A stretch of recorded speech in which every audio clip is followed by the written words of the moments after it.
Welcome to the Sharkpreneur podcast with Kevin Harrington and Seth Greene. Kevin Harrington is the inventor of the infomercial, one of the original sharks from the hit TV show Shark Tank, and has generated over $5 billion in TV and digital direct response sales.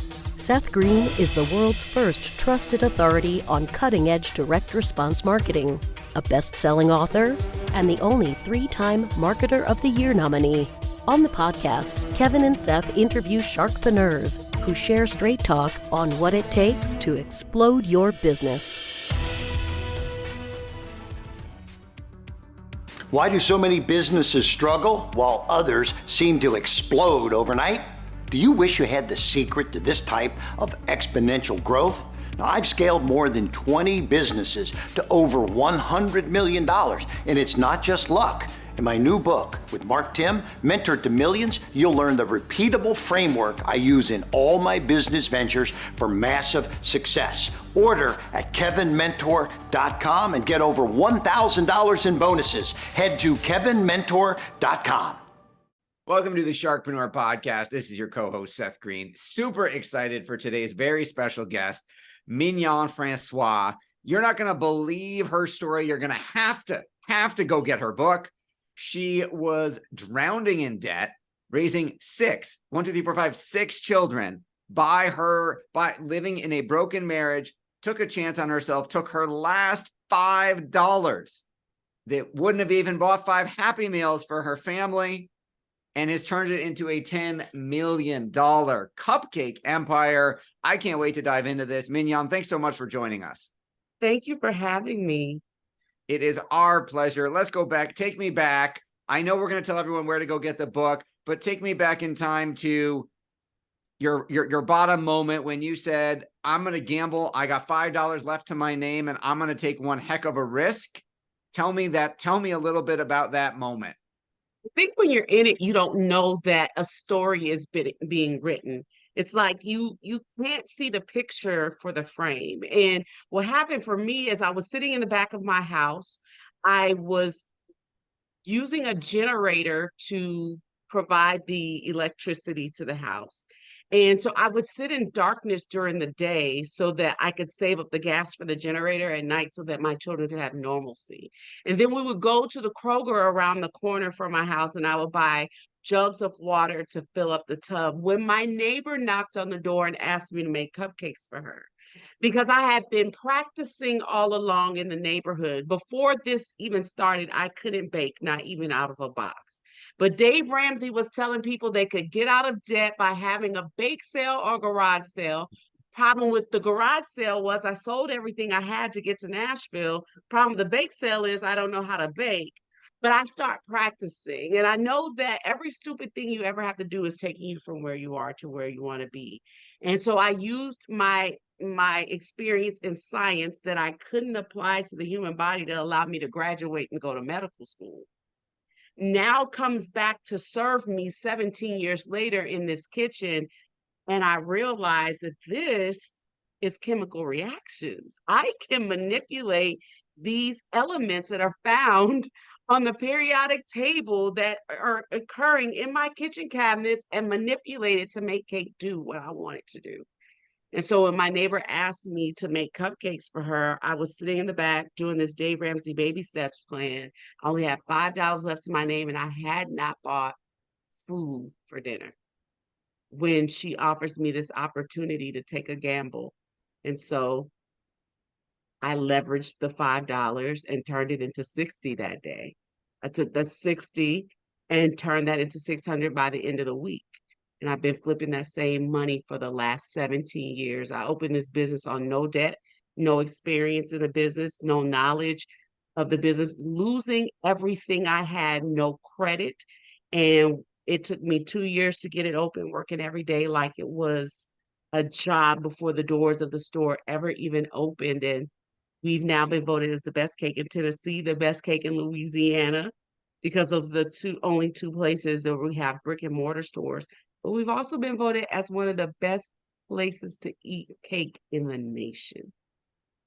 That is absolutely incredible. And obviously we are going to want everyone to go read the full story and go check the book out. Let's go back. You turned $5 into 60 because you baked some cupcakes and you sold some cupcakes. Yeah. So you got a 12-to-1 return on your investment right away, which is pretty impressive. And then you did it again and went from 60 to 600 and got a 10x ROI. What do you think back then was the differentiating factor of your cupcakes? Because you didn't have a sign on the cupcake saying, desperate mom needs help, please help me out and buy them to support my charitable cause myself. They had to be good enough that people would pay for them. Yeah, it was the neighborhood. So I was living in a neighborhood where they were tearing down one house and putting up 15 in its place. And so the only research I knew to do was watch outside of my window as they would bring real estate agents by with people. And I'd walk up to those people and say, hey, listen, I'm opening up this bakery coming soon. My family says it's good. I'm testing recipes right now. Will you taste it? And those people would taste it and they'd offer me money right there on the street. And that's how I began to make a name for myself in my little community, which came to be known as Germantown. And so ultimately, we've been able to put Germantown on the map, and it's now a destination in Nashville. When you come into our city, you want to come to Germantown and eat at our neighboring Monell's and then have dessert at the Cupcake Collection. That is absolutely incredible. There are so many takeaways in your story. I think we'll have to have you back at least one more time, if not more. So you found what we would call a starving crowd, right? You had a target market of people walking around in front of you. So you didn't have to you weren't driving across town. You had, thankfully, real estate agents bringing you potential customers. And you did what, the makeup brands have done since the beginning of time, which was free sample to get you hooked. Also works in the pharmaceutical and illegal drug markets. And your cupcakes were apparently good enough and addictive enough that people wanted more. Yeah. Yeah. When did you get the point after you had sold to everybody in your neighborhood? When did you say, wow, this is more than just enough to get me out of debt and feed my family? When did you get, how and when did you get the idea that, hey, maybe there's something here where this should be like a real quote unquote business? Yeah. It was from that first order that my neighbor knocked on the door when I was sitting in the house in the dark. When I got that paycheck at the end of the week, because she paid me like she said she would, it was, you make some, I pay you some. And had she not done it that way, I would never been able to take the deal. But as I went through, she went around and gave these cupcakes to everybody, and those people started coming back to me and asking me for more of that product. I didn't see this as a viable business. I was looking for field trip money. I was looking to help make the ends meet. I wanted the lights to stay on. At the time I was married and my husband was the sole provider, I was a stay-at-home mom. This was my reasonable opportunity to do my part to help our children. Our daughter, who was graduating from high school, I wanted her to be able to go to prom. And I think a lot of times moms miss the opportunity that they bring to the table thinking, oh, I'm just a mom, I don't have anything that I can bring. But we have true experience that we can add to the table that can be used on our resume, that can show someone else what we have to offer. And it was those things that I used to build this whole entire business. I agree 100%. Some of our best team members have been formerly stay-at-home moms, and watching my own wife start a business from home and helping her grow it. I've always, when she was thinking about going back to do some type of work, and she's like, I have been out of the workforce for 10, 15 years. I don't know if anyone's going to hire me. And I said, well, first of all, start your own business so no one has to hire you. And second of all, what I try and assist you with the kids, I'm like, you could run transportation, distribution, and logistics for a Fortune 500 company being a stay-at-home mom. Yeah. I would hire you in a second. So yeah. I love that you did that. At what point did you say, beyond this is a business, at what point did you say, I'm selling enough that I'm going to take a risk to open like a physical retail location? Yeah, so I always wanted it to be a physical retail location. And so was working for that the whole time. The difference was I wanted it to be out in the marketplace. I wanted it to be on a major strip in front of the world to see where all the tourists were. And that never happened for me. I told you I didn't have credit for that. I didn't have money for that. What I did have was a house that I had purchased a few years earlier that was zoned commercial and residential. So I was able to actually put my business inside of my home. And so I thought that I needed to have all this big commercial equipment and all these things in order to open my store.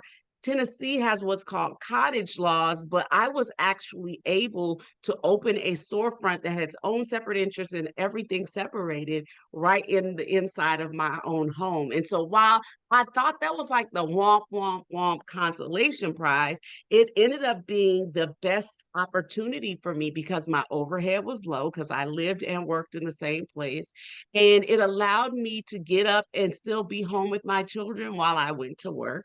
And then it allowed my children to have a place to come and work after school and still have their mother available to them. And because it was in a blossoming part of Nashville, I had people walking up and down my street going to this very popular lunch and dinner spot called Monell's.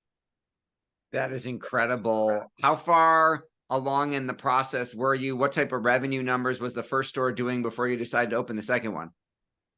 I didn't even realize how successful we were becoming before I decided to open up another store. So we were doing about $500,000 a year in revenue before I opened up the other store, about $250,000 in revenue before I started realizing that I had something. Like I had caught the eye of someone who said I needed to go through the Entrepreneur Center's Catalyst program. The goal of the Catalyst program was to grow you to $1 million, but you had to have first already made your first 250, and I had far surpassed that, and I didn't even realize it because again, I was just looking for field trip money. I didn't know that we would thrive. And please tell me that you also sell online. I didn't get into the e-commerce space until I believe 2018 because I've been bootstrapping the whole time. So everything that the Cupcake Collection has done in all of our other locations, I own everything. And so the way that I started is the way that I'm still going. And so we're actually just now bringing in our first set of investors so that I can stop using all of mom's money to do the thing that other people want to be a part of. And so we I'm trying to think.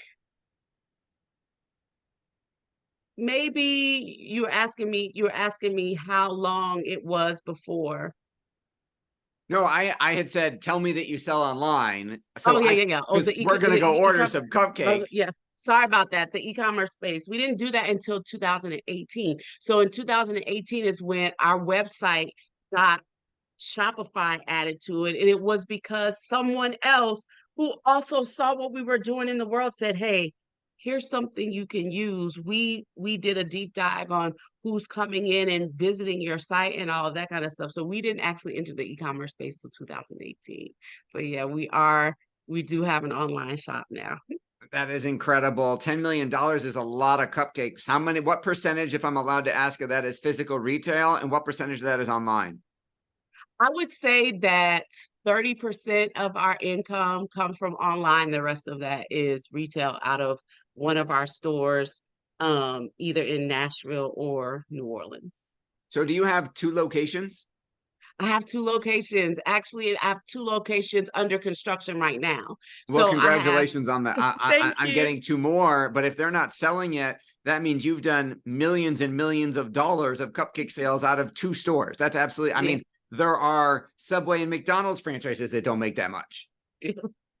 We also have a mobile location as well. We were the first mobile dessert truck in Nashville, and only the second food truck in the city. So there were a lot of ideas on the inside of me that made us firsts that have brought us a lot of attention and garnered a lot of success for the business. Awesome. What inspired you to write the book? Necessity. there was a lot of people who I could see that were hungry for the information that I had.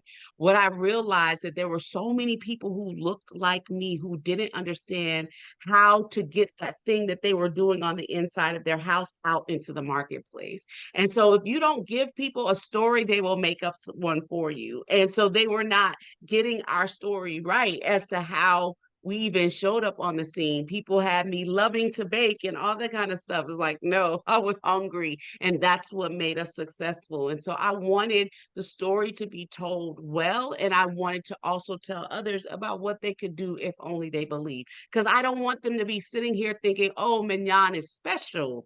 Mignon is different. Mignon has something that I don't have. I have everything that it was required to fail at the business that I'm in that's known for failing. That might be the title for your next book. That is a great line. I had everything required to fail, and yet I'm a 10 million plus success. That is awesome. Let's see. That book recently came out a couple months ago. Your passion is obvious. What do you like best about what you're doing? I love best that I'm able to go and invigorate and ignite the fuel on the inside of other people so that they can do the same thing. I love being able to be with my children and watch them grow this business further than I've been able to even imagine or think. And then to be able to open the door for my granddaughters to walk through, to be able to say, my grandmother was Mignon François, and I want that to matter. I want it to matter for people that all you have is all you need to get you from where you are to where you want to be. You don't have to have some big brick and mortar store. You don't have to have some big fancy equipment. You don't have to have a big fancy degree. In fact, 94% of Americans are waiting for some major event to happen in order for them to just start living. And I love that I get to tell people that you can start right from where you are to get to where you want to be. Wow, that is so well said and inspiring. I'm gonna have to have that transcribed to get the exact quote. You have all that you need. I'm not doing it all justice. You have, yeah, all you have is all you need to get from where you are to where you want to be. That is poetry. I absolutely love it. Where can our listeners and viewers go to get the book Made from Scratch, Finding Success Without a Recipe? And more importantly, where can we go get some cupcakes? Yes. So you can get the book on Amazon. The compliment of a review propels the book a very long way. It was a #1 in new releases on Amazon a couple of weeks ago. And then also you can go get cupcakes where it's open 24 hours a day on our e-commerce site, thecupcakecollection.com.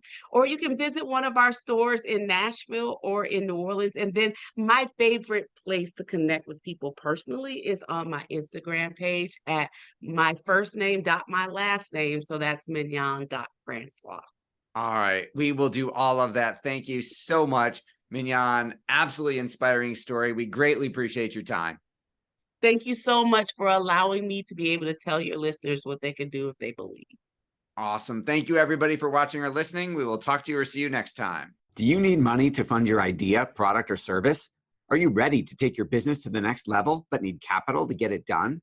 Kevin Harrington has heard more than 50,000 pitches and knows how to help you make the perfect pitch to get the funding for your entrepreneurial dream.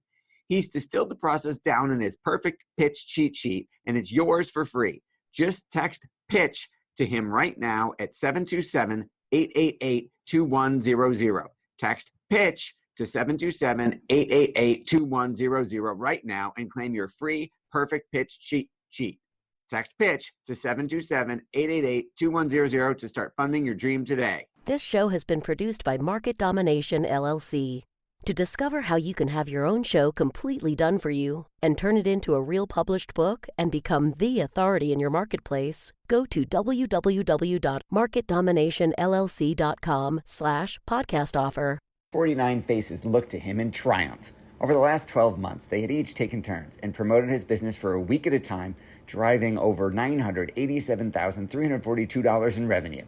What if you had a network of 50 centers of influence who promoted your business every week for a year? Grab your copy of the #1 Amazon best-selling book, The Ultimate Guide to Growing Your Business with a Podcast, at 33% off the Amazon price by going to ultimatepodcastbook.com. Again, that website for 33% off the Amazon price is ultimatepodcastbook.com.